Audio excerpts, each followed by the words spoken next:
A very good evening to all our viewers today. Today, we have with us a seasoned entrepreneur in the space of sustainable development. He has been working to make South Africa sustainable. Mr. Kevin James is an impact entrepreneur involved in various green and social enterprises. He's a founder and chief executive of Global Carbon Exchange, an ESG technology and consulting company that help large complex organizations to decarbonize and set and meet their sustainability goals.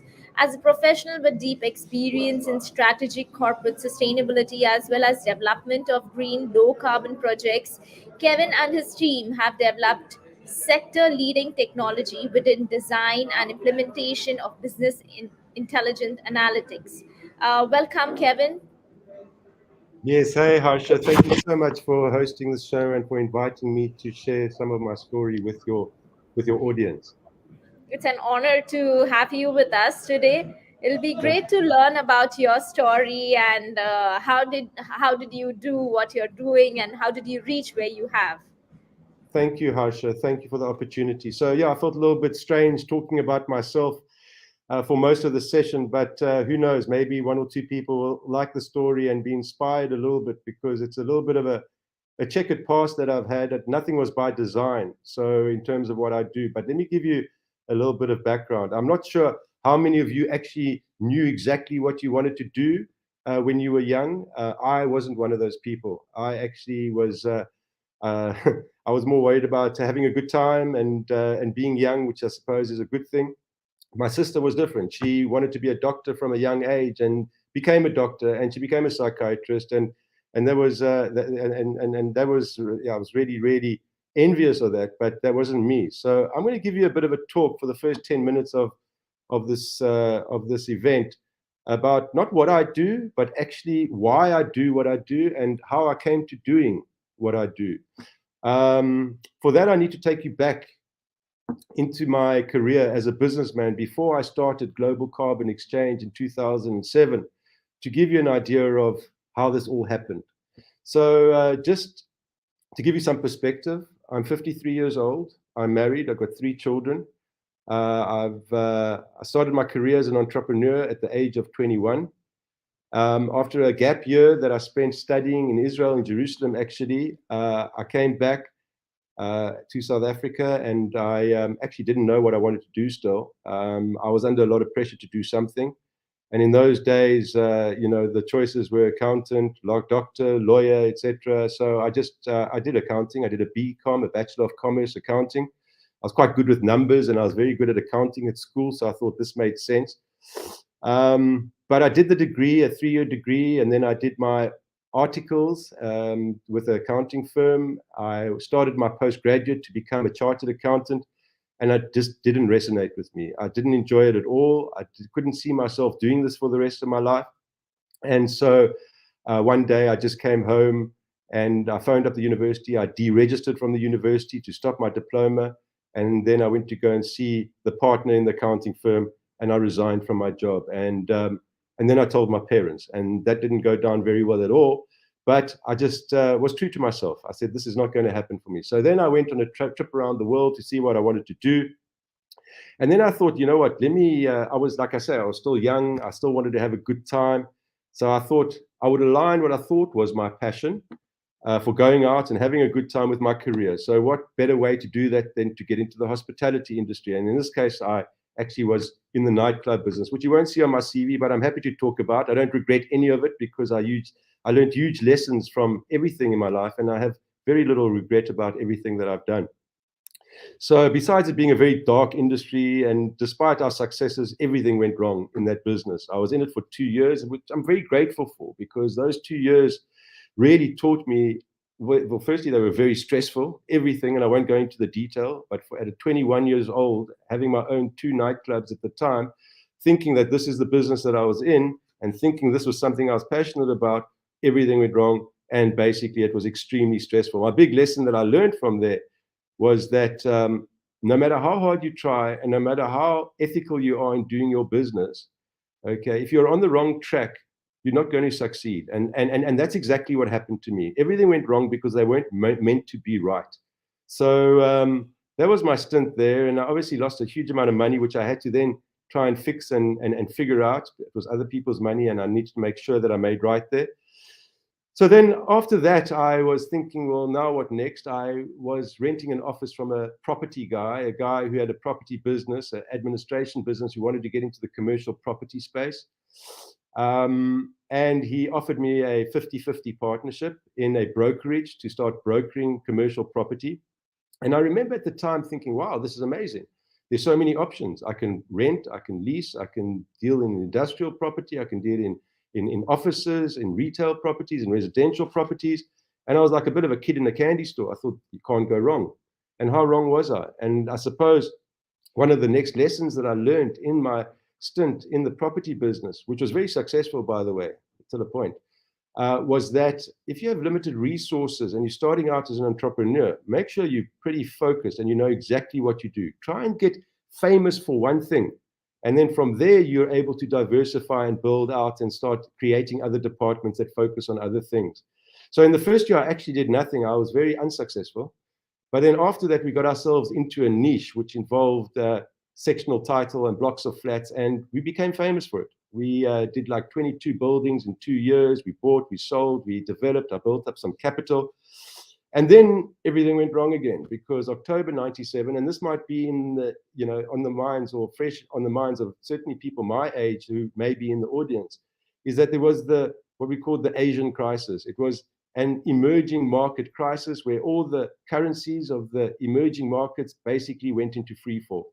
And in South Africa at the time, in order to rectify the situation, they put up the interest rates from 18 to 25%, which basically left me in a situation where I'd taken from hero to zero, or from a seller's market to a buyer's market.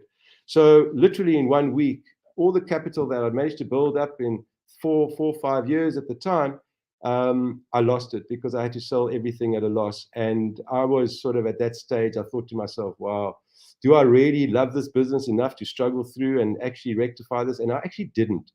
I found myself not really moved by the property business. Yes, you could make lots of money. The stakes were high. The numbers were big. You could create a lot of wealth. But for me, I felt like I needed to get on with my journey to find something that was more fulfilling, that was more passionate. And so I moved on. I left my partner. I gave him my 50% of the shares. And he basically went on to build a big company.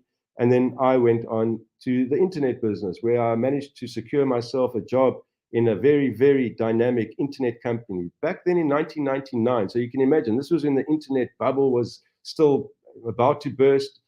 We had a company that I was the managing director of that was doing internet websites and programming and doing all that stuff, very innovative stuff. We had corporate clients, and we had gaming clients, so online gambling. I just found my way in the situation where we're dealing in online gambling, and quite frankly, this definitely didn't resonate with me. But we were making a lot of money, etc., and we were getting my paycheck every month, and that happened. But in 2004, I had my residence in Australia, which I knew that I could move to with my family. At this stage, I'd now got married, and I basically left the company. I said, no, I don't want the shares anymore. I want to move on because, quite frankly, promoting goods and services to consumers for the sake of it didn't actually resonate with me either.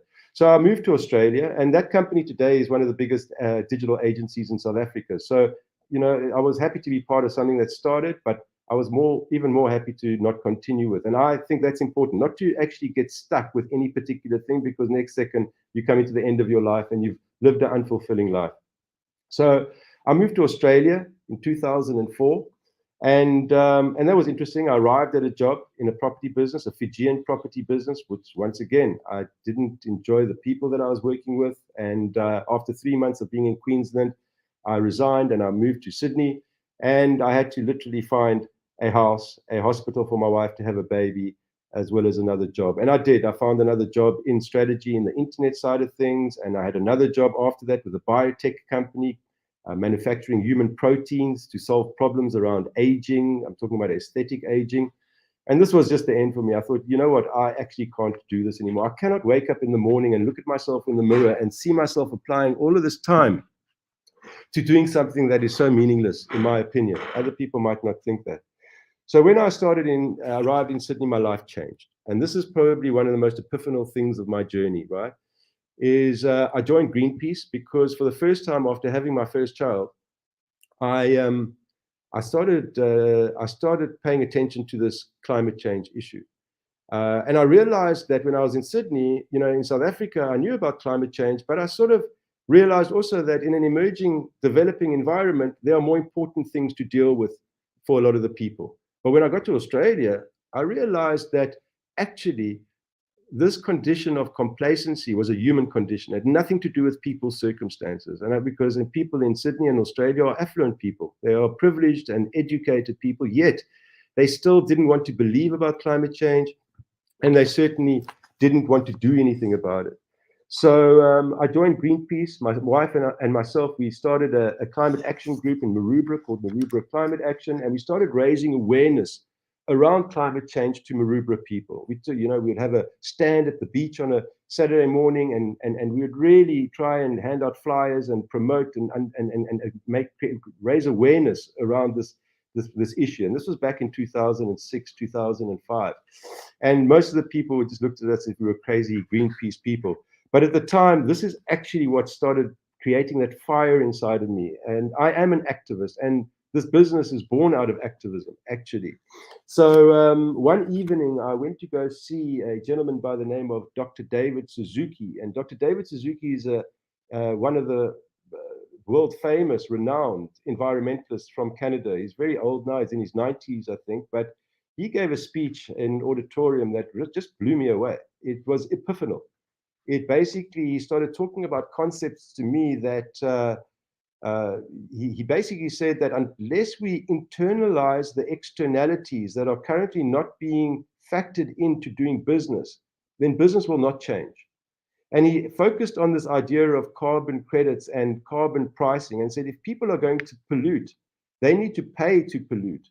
And if they aren't paying to pollute, they're going to continue polluting. And this thing, just that simple message to me, was epiphanal. I basically went on a course while I was still working. I took some days off, and I did not on a course. I went to a conference around carbon trading back in 2006, and absolutely understood nothing. It was completely over my head, and I was completely overwhelmed and intimidated by the subject matter because, like I said, I've never had an environmental sustainability academic background. So, but at the same time, I also, while I was still working at the biotech company, I registered a URL called globalcarbonexchange.com, which is a URL that we still own today. Our company is not called that because the name created too many constraints for us. We're now called GCX, but that was really the start of it. And basically, the next day, a couple of days later, I resigned from my job and I went to the CEO. I said, I can't do this. And he said, well, you've only been here 6 months. How can we change your mind? I said, you can't change my mind. I said, it's not you, it's me. So I went on my way and we said our goodbyes. And now I'm sitting I'm unemployed in Sydney. Probably, I'm the only breadwinner in the family. We're in the most expensive city in the world, or one of the, and now I'm without an income. But I did know that I wasn't going to work for anybody again. That was one thing I knew. One thing is because it's not because I want to be the boss, but I'm not the greatest employee in the world, to be honest with you, because I've got a mind that thinks outside of what people tell me to, and I felt that I wanted to own my own business. I also knew that I knew people that would invest should I have a good idea. So I remember sitting in my office in Maroubra day after day, and I think to myself, I'm someone who comes up with ideas quite easily, in terms of what to do, etc. So I'm very fortunate about that. I don't take that for granted. And I remember having all these ideas in front of me, thinking, what am I going to do next? And I had ideas mostly in the internet game because that was the game I knew. I had ideas around mortgage sites and dating sites.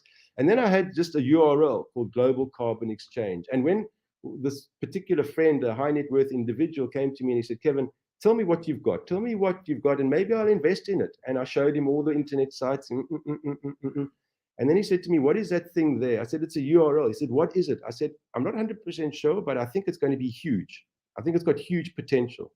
So he gave me $100,000, and he said, Kevin, I trust you to do well with this money, and let's see what we can do, right? So I found someone to partner with me who knew a bit more than I did, because at that stage I felt, you have to sell, you have to build a business model, sell the products, and I didn't feel confident in being able to do that. So I thought, let me just get someone else who knows a little bit more. I could learn a little bit more and have those person on board. And in the first 6 months, quite frankly, I tried once again. I didn't learn any lessons from my stint in the property business, and I tried to do everything again. I tried to this, and once again, nothing worked. So about 6 months later, I ran out of money, and I figured out that I got to raise more money, and I did. But at this stage now, I knew a bit more, because we knew we were going to be in carbon trading. We knew that we were going to participate in the Clean Development Mechanism, which is a carbon origination program under the UNFCCC. We knew that we had to do it in a developing country, and we opened an office in Indonesia. And but we didn't know that it would take so long. So we were burning money at one hell of a rate, and ran out of money. So I raised another $600,000 Aussie dollars from a commodity broker, a commodity trader, who actually just got the whole concept, luckily. And he said, you know what, I'll give you $500,000. And then I raised another $100,000 from someone else. And we went on our way. And the thing in Indonesia just took too long. At the time, we were able to raise the money because the business case stacked up. The price of carbon in those days were 25, 30 euros a ton. It went all the way down to 50 cents a ton, so during the global financial crisis. So it was something that we were able to raise money with. But because the global financial crisis, once again, 2008, 2009 came around, the carbon emissions of the whole world reduced because of the reduced commercial activity. There was not such a big demand for carbon credits, and the price came down almost to nothing. So we started running out of money, and at that stage, we had spent 3 years in Australia. We became Australian, and we moved back to South Africa because I came to see what was going on here. Obviously, it's a more familiar playground for me because I know a lot more people, and we've got an energy crisis in South Africa, and we're one of the most carbon-intensive countries in the world, much like India. We've got the similar problem. So I thought, you know what, this is something we could really apply, and we were a developing country. So we basically went on.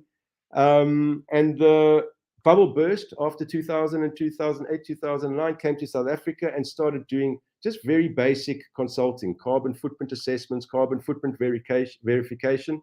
And we were basically, companies were just ticking boxes. They were not doing it because they wanted to set goals or targets and perform and become carbon neutral. There were a few early innovators and adopters who were doing that, but for the most part, for a good 8 years to a decade, we were just doing this most basic assessments that every year a company would do just to be able to show the investors that they're actually doing something. Anyway, 15 years later, I've done the hard yards. I've loved the journey. I don't regret any of it.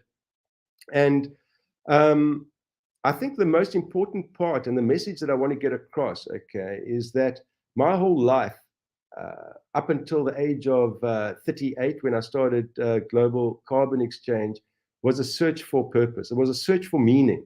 I wasn't going to compromise and say, listen, I'm not going to be one of those people that do this for my whole life and at the end regret it on my deathbed because I've got nothing to show for it and I don't have a legacy. So basically, the last 2 years after what is quite a frustrating time in South Africa, because companies weren't just doing it. Even in Australia, when I started it, companies, they just say, why we need to do this stuff. But in the last 2 years, let me tell you something, this thing has gone crazy. ESG has emerged as one of the biggest risks in companies today. The sixth assessment report on climate change came out from the United Nations, from the IPCC, saying that we've gone beyond the point of any return and that we have to really do something very, very urgently. And in the last 2 years, we've seen things go crazy. In the interim, we've been building IP in our business, which I'll touch on in the next section, that is actually fit for purpose and perfect for what the world needs right now. And we are in a very, very exciting space. We're straddling right now this space between sustainability and digital transformation that is just so exciting, because the digital world today is so agile and so versatile and flexible that we're able to enable our solutions and our vision for a more sustainable world through the latest and greatest technologies. So we're in a very, very good space. We are in the fifth industrial revolution. Most people just talking about the fourth industrial revolution. The fourth industrial revolution being, big data, being IoT, being blockchain, and all these fantastic things. But the fifth industrial revolution is actually taking all these things that we've got, these things that we've been so clever as a species to be able to come up with, and applying them for the greater good, applying them to enhance the environment and stop environmental degradation, to apply them to stopping human exploitation and to stop dishonesty. And that is a space, it's exactly what I subscribed to do 15 years ago. So the sustainability ship has arrived, everybody. And I really, really welcome you all aboard. And thank you very, very much. Thank you so very much for sharing your inspiring journey. We young entrepreneurs, we all look up to you, and your way to achieve the self actualization and helping the planet Earth along with it. You have been actively working to mitigate climate change since 2008 in South Africa, starting the global carbon exchange in Australia. Now, how has your journey been? What have been the significant changes that you can state over the years? So, like I said in the last, in my last bit that I gave you, when I started out, okay, in 2005, 2006, it was probably too early. I have a habit of doing that, okay, and getting into things that I think is the future's going to need. But if I'd started 10 years later, I probably could have saved myself a lot of heartache and stopped myself from being scarred as much as I did, because it was a very, very bumpy ride, right? And in the beginning, no one really wanted to know my business. But when I got back to South Africa and got into the climate space, and we were doing all these things, ironically, I went back to my accounting days, because I have that accounting kind of way of looking at things, that everything needs to balance and all the numbers need to make sense. And I found that every year we were doing these carbon footprints, and just we're talking about big companies, okay? Because when I arrived back in South Africa, it was first companies doing these things. And I don't know if any of the audience would know companies like Woolworths in South Africa and Pick n Pay. These are big retailers, Clicks and Nando's. And these were the companies that had started out. They were innovative. They said, yes, we think this is something we need to do. We'd like to do our carbon footprint. And we would do these things. But after doing them year after year after year, I'd look at the numbers, I'd say, you know what, this doesn't make sense, because there's variances from last year, but it's not really a function of better or worse performance. It's more a function of loss of institutional memory, because of turnover of staff, because of errors with the data, because of lack of standard operating procedures, and just the basics of business. So I started looking for a better way to do things, and try to partner with companies, and then more recently started to build our own platform, digital platform, which has just gone from strength to strength to strength. I think really what's happening is that in the last 2 years, things have gone crazy. And I think COVID really opened people's eyes to how vulnerable we actually are, because of things that are non-commercial, things that can come up and really, create a lot of tension and a lot of stress. And this, what happened is that the market forces around these companies, and this has always been the thing. I don't know if the audience also know a gentleman by the name of Professor Mervyn King. He's from South Africa, and actually South Africa is a country, as an emerging country, that has really driven the whole integrated reporting and sustainability agenda very hard. In fact, a recent survey showed that we're one of the most advanced in the world as an emerging country, even compared to developed countries. And one day, about 8 years ago, I was talking at a conference with Professor King, and he said to me, and I said to him, what, I was really disillusioned. And I said, Prof, I said, what is it? Why don't they just legislate this stuff? Why don't they just say companies have to do it, And he said to me, Kevin, he says, it will make sense in time. But if you legislate things, people get around legislation, but they can't get around market forces. And what we're seeing today is the market forces are literally enclosing on companies, whether it be investors, whether it be financiers, whether it be employees or customers or NGOs or whoever it is. They are not tolerating companies doing things business as usual the way they've always been with their short-term profit goals, etc. They have to have a longer-term outlook, and they have to start having a broader view in terms of how they can do better for society and for the environment and keep all the leadership of these companies honest. So that's really, really what's happening. And that's been the evolution that the market has taken, and by association, my company with that market. Wonderful. Just to let you know, Professor Judge Mervyn King was also there on our show sometime back this year. So, Awesome. Yeah, he's a fantastic man. He's done a huge amount to advance the sustainability cause in South Africa and the world. So we're very proud of him being South African. yes, yes, indeed. You have also co-founded Carbon Protocol back in 2011. What was your intention behind do this, and did it all work out? The Carbon So Protocol. yes, yes. So you know what? In the early days, when we were trying to, once again, it's building awareness, right? So and I figured that there wasn't enough awareness. So at that stage, I had partnered with a very prominent person in the sustainability space in South Africa, a woman by the name of Jeunesse Park, who was the founder and CEO at the time of Food and Trees for Africa, a very successful NGO. And Jeunesse and I paired up, and we were obviously in business together at the time. And then we had this idea to start there wasn't any industry body in carbon or climate change in South Africa at the time.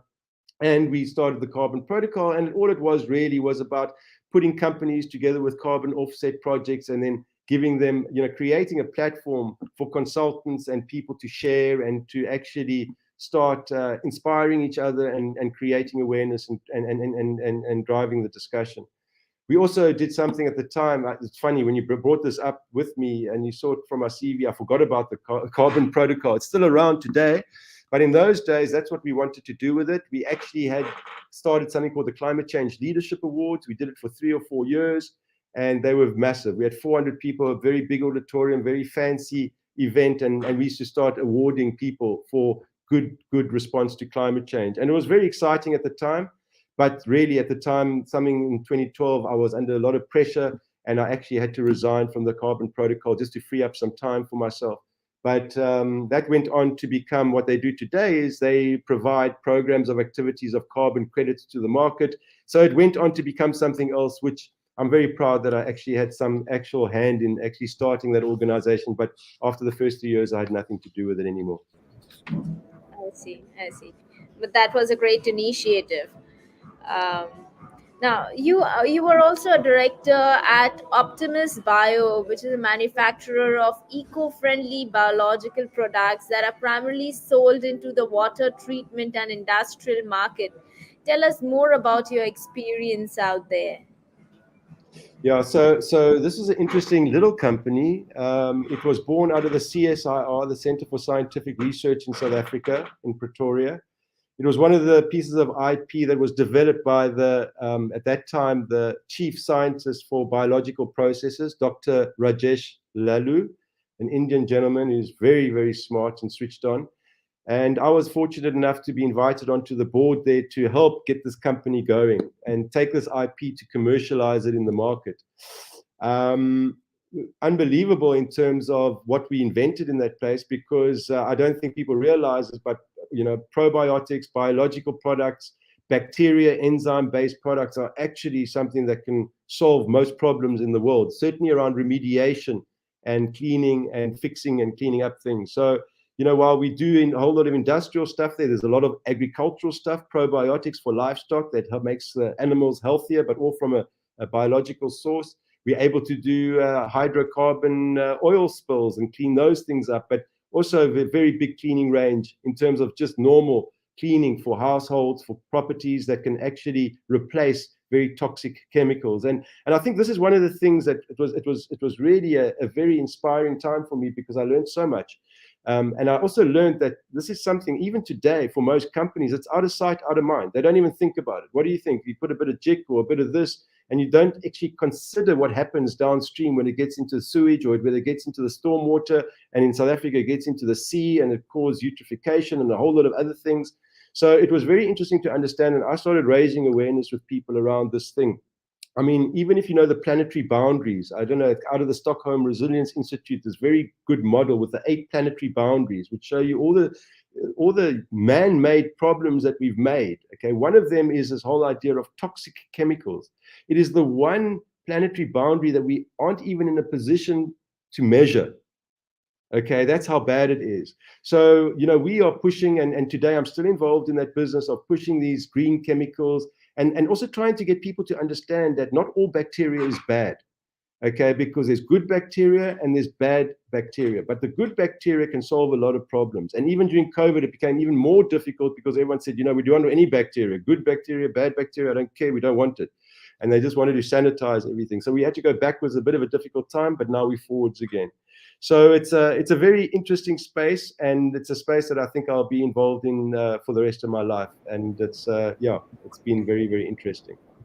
Wonderful. You've also had your hands on zero waste technologies in South Africa, as well as on green building. Has there been any other interest that you would like to share in order to develop sustainable communities and infrastructure? Okay, so let me deal with the zero waste story first. About 2014, we decided that, I mean, one of the things that I've also done is I don't enjoy being involved in very competitive spaces. You may have heard of blue ocean strategy and red ocean strategy. Well, I'm in the blue part. I don't like blood in the water, right? So in 2014, I with obviously in discussion with my colleagues at the time and the board of the company, we believed that we needed to diversify from the consulting that we were doing, right?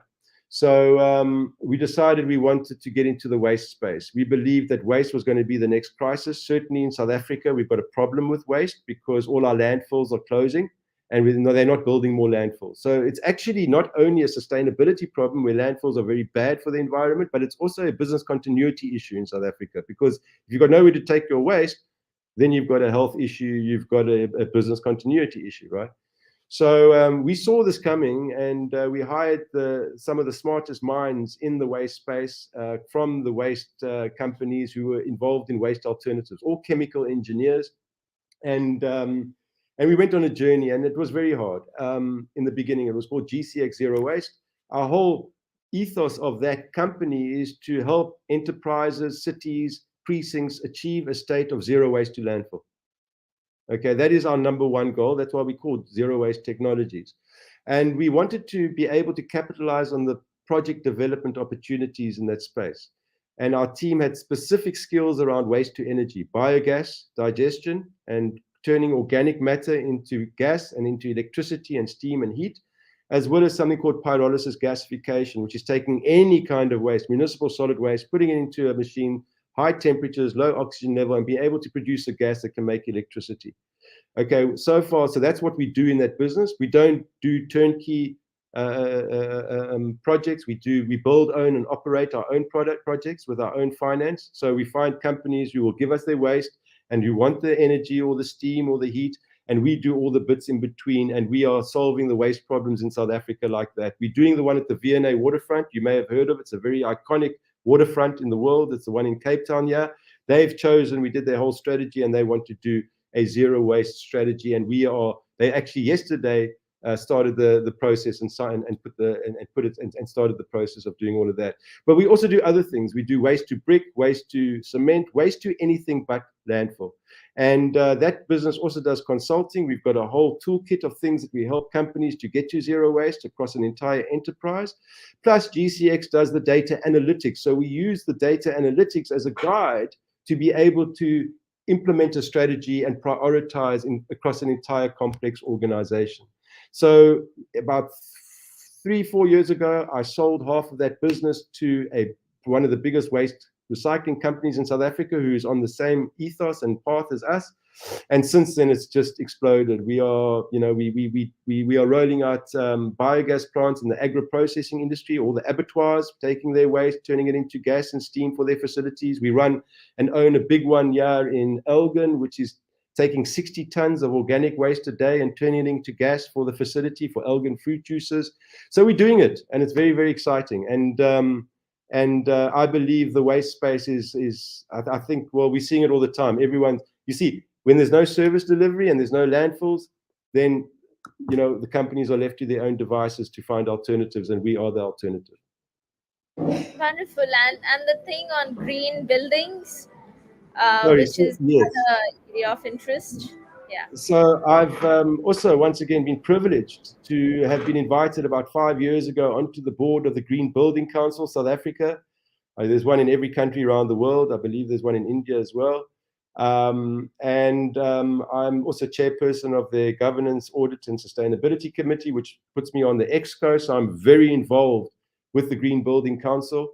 I've seen the evolution. The council is in the best shape it's ever been in terms of the last 13 years or so, or since 2008, I think, 14th year. They're very, very in a good position. They've done over 700 green certifications in South Africa, and it's growing fast. I think some of the major resource issues that we see is obviously trying to drive down the environmental impact, reduce electricity, reduce waste, reduce water, and all those good things. There's a big social element to it, to try and include the communities and try and uplift the communities around the buildings that they're building. And then there's also the thing about building materials, which is how do we increase the recyclable content inside building materials, and how do we measure the embedded carbon inside the building materials. So there's all this kind of stuff that we deal in. And then obviously the most exciting stuff in the more recent times was the 6-star Green Star certification. We take the Australian system in South Africa called Green Star, but there's also all these net zero certifications, net zero carbon, water, waste, and ecology. And that's exciting because that's really where the rubber hits the road. And that's really aligning with the science, which says by 2050, the whole world needs to be net zero. So the council is aligned with what needs to be done. It's aligned with science, and it's moving from strength to strength. So yeah, very, and just one other thing, talking about rating agencies, the rating agencies put a very high weighting on green building certifications. So that's a lot of the stuff is being driven from there. Excellent. Excellent. Now, GCX, the company that you founded and are leading, is excelling in ESG, carbon, and waste management. All three have been your businesses earlier. Now, would you share some of the key indicators for the same, and how can a company reach to the net zero level, or what are the measures they could use to embed in their business practices to reach the net zeros? So what we do and how we pivoted our business 2017, we started with some of our clients to use some of the interesting tools that are available in the Microsoft stack to provide visibility and visualization of a client's footprint. At the time, we were working with a big hospitality company in South Africa, Sun International. They own Sun City. Everyone knows about Sun City. And we were on a very big consulting gig with them to be able to help them on their carbon journey, their waste journey, and their water journey. And we started using these tools to provide visibility and transparency into what we needed to see from a data perspective. And we also, the objective at that time was to automate the carbon footprint calculations in it. But it turned out to be a very, very different animal because of the data that we were collecting, which was all the utility data, the water data, et cetera, the most granular data that we could get. We get this down to a tenant level, the process level in our clients' businesses, an asset level. And we realized that we have all this data, which is the activity data of what these companies are consuming or the waste they're generating. And if we have some intensity metrics like per person or per 1,000 tons of product or per hospital bed or whatever it is, we could start benchmarking everything in an organization.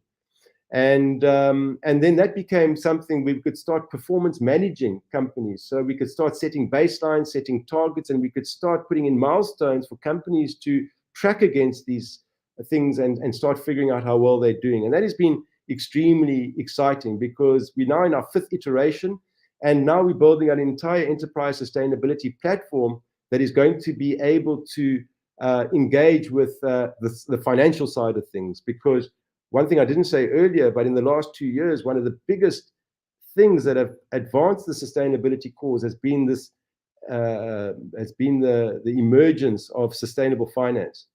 And the big banks in South Africa are all engaged in it. They are basically providing finance to big companies in South Africa that are linked to their ESG performance, linked to their carbon reduction performance, etc. And for that, they are able to get a reduction in their interest rates in South Africa. And everyone wants to take advantage of this, obviously, because we're talking big money, R1 billion, and you take a 1% reduction in interest rates, we're talking quite big money.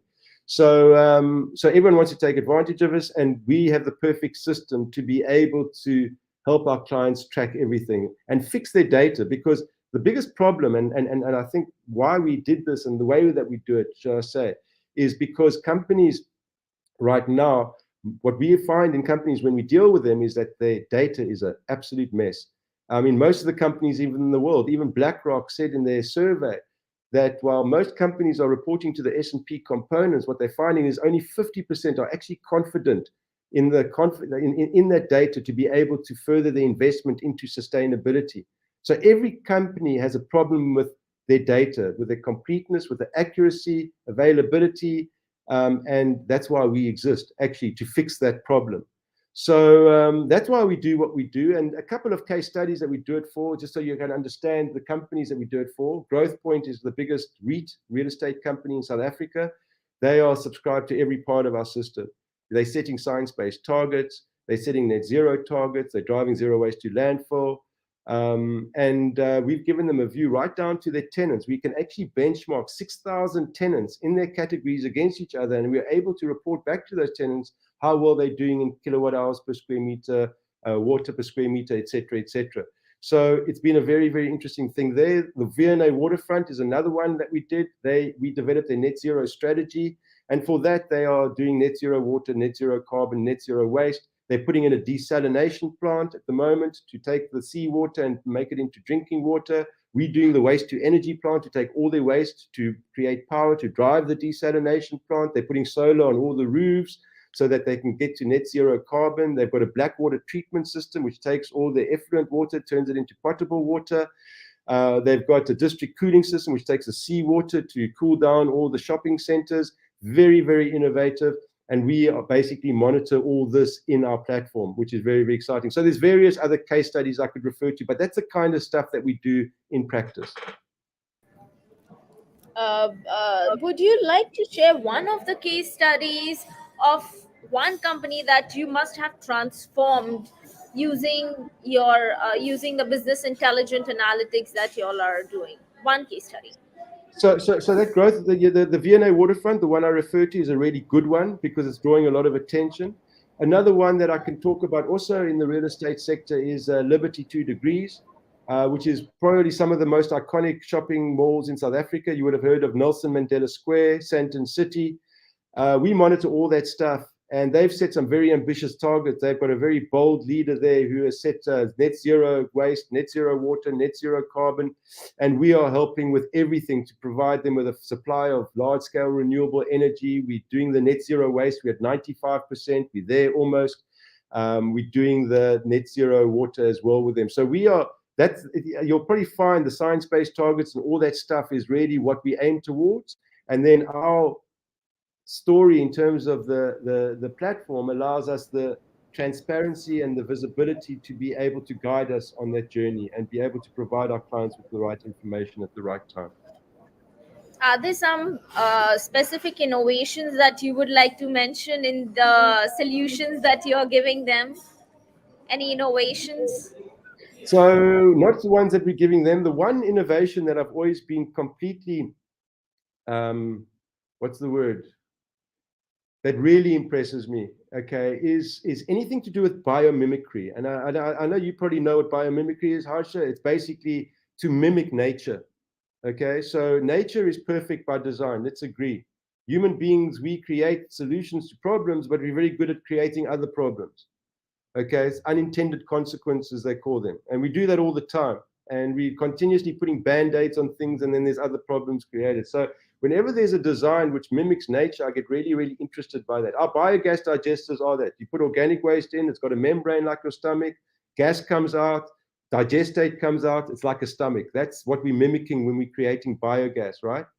But the other really nice, innovative solution that I've been very close to has been this black soldier fly nutrient recycling, taking organic waste and then using black soldier flies they breed, they create larvae, they eat on all the food, they breed, they create larvae. The larva gets dried, crushed, and gets used as fish meal to replace the very unsustainable current source of fish meal, which is fish. Okay, and they create other soil products from it. They create oils from it, etc. And that to me has been one of the most amazing things that I've seen that can be done on scale. So using insects and all these things to process waste to create products that replace unsustainable practices is something that I'm very, very excited about. And there's many more examples like that. Wonderful. Last but not the least question, because we have panelists also with us. IICSR is a dedicated training platform for building responsible business leaders. What kind of courses or what is the knowledge gap that you see in the market, in the South African market, that we could fill in? So once again, I'm going to be a bit biased. I'm going to say right now, we all know that if you're a data scientist, you'll be employed forever. Okay, so the data science side and the AI and the machine learning and all that stuff that we engage in here at GCX, that part of things is highly sought after. We apply it to good things like making the world a better place, but and there's, I suppose, the people that apply that stuff to bad things as well, right? But then certainly another bias is on the sustainability side. I can tell you right now where we've been is that in the last 2 years, once again, what we're seeing right now is there's a feeding frenzy for talent in the sustainability space. This is where the market is. From nowhere to not being able to get people to people being demanding bigger salaries, etc. I can see those two areas that we engage in are very, very, very, very hot at the moment. I think, though, you don't necessarily have to become a data scientist or a sustainability professional to make the world a better place, right? My message to everybody is whatever you do right now, just do it better. Just start having a wider view. If you're a coal miner at the moment, you can't be judged for being a coal miner because coal has been the source of energy since the beginning of the Industrial Revolution. Okay, so all I'm saying is if you are a coal miner, know that where the world is going, understand the science, and start transitioning your company to be an energy company from more renewable sources.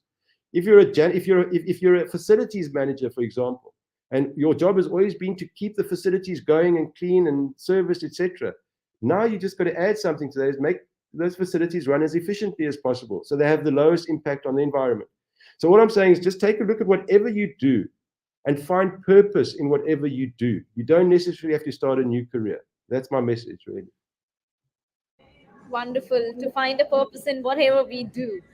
I would like to invite Dr. Upadhyay to share his question. We had Dr. Michael Hopkins also. I hope he joins us again. So, Dr. Upadhyay. Thanks, Arsha. Kevin, I just read a book by Paul Polman, Net Positive. He talks moving from net zero to net positive, primarily in reference to Unilever. But I find in India, particularly, there's a whole school of thought which thinks that ESG is a bubble, basically. What we are trying to do is a greenwash. And as you mentioned very nicely, it's take if you want to be successful, take one thing at one time. So if Correct. a country like India, we want to achieve sustainability in the ESG pattern, what's your advice to us? Why how we professionals should go about it? So, Professor, you make a good point, and I actually agree with you. You know, and to be frank, I've been complicit to greenwashing for the last 15 years. Okay, I've Sure. worked with companies who have done as little as possible to get as much impact as possible. It's not a strategy; it's got a shelf life, right? And I go back to the market forces, and I also go back to the point where what's something that starts off as a potential press release and a PR opportunity doesn't last like that, because the bell curve of the transfusion of innovation, which starts with early innovators, early adopters, early majority, and then critical mass, Once you get to critical mass, it's no longer a PR opportunity. It's a compliance thing, and you don't get credit for compliance. Okay, so it becomes licensed to operate, in other words. Sure. So whatever starts off as something that may appear to be, is it really going to do the job? No, it's a start. It's making people aware and having a wider view of things that they never had before. Is it perfect? No. We can see with the whole Elon Musk thing. He wrote a brilliant report, an impact report that I thought was brilliant, and then had S&P kick him off the index for not having, for issues around workers, for whatever. So I think it's in disarray at the moment. I think it's a very fragmented space where standards and frameworks are all over the show. I think the accounting profession is doing a lot to bring it together through IFRS and through the GRI. But there's a big, big path to walk. And I think it's a good start. But I can tell you something right now, and I'll say this. I can't say I will deny I said it because I'm in the public domain. But at the moment, there's still a lot of much bigger stuff going on. Okay, in terms of corruption and crony capitalism and things like that, that ESG is a bit of a smokescreen. It's not going to cover it entirely. But I can tell you right now, with the amount of demand and the amount of emphasis by companies on this thing, they're taking it seriously. So where we start with this ESG thing, it's a point of departure. I believe it's going to go on a journey that will, in fact, end up having a positive impact on society and the environment. Thank you, Kevin. Thank you, Dr. Upadhyay, for the question. We have a question from Dr. Michael Hopkins. He would like to ask you, how can it be ensured that South African companies actually carry out ESG rather than select one or two issues, such as plastic recycling, and say they are a sustainable company?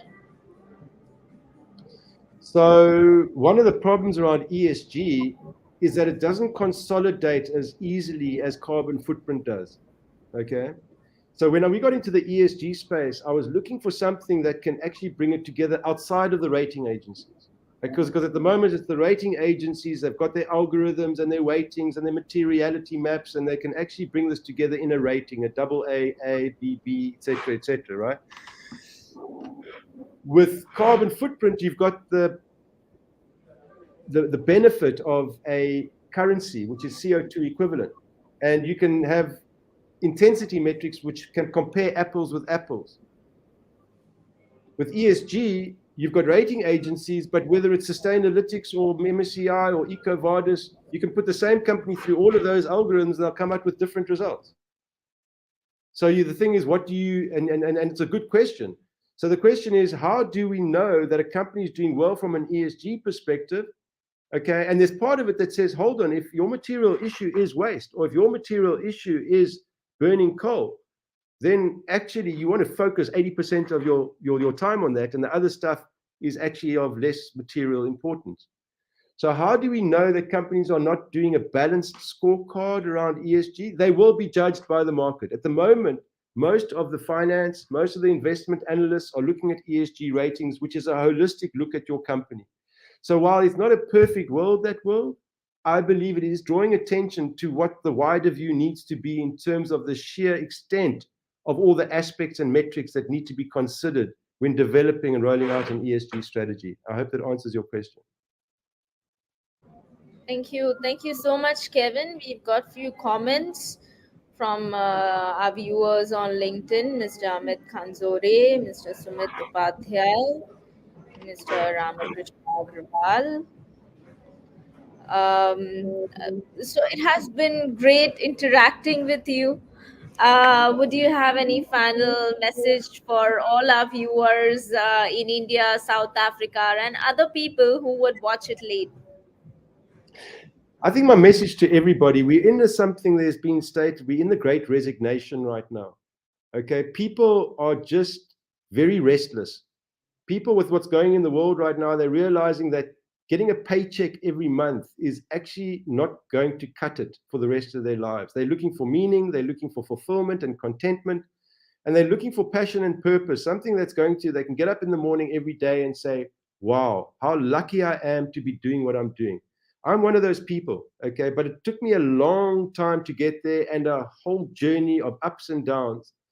I would say to anybody starting out or even studying, whatever, just find something that moves you, something that actually drives you and motivates you every day, and something that you can actually say, well, if I do well from doing this, I'll be doing good as well. And I think that's just my parting message.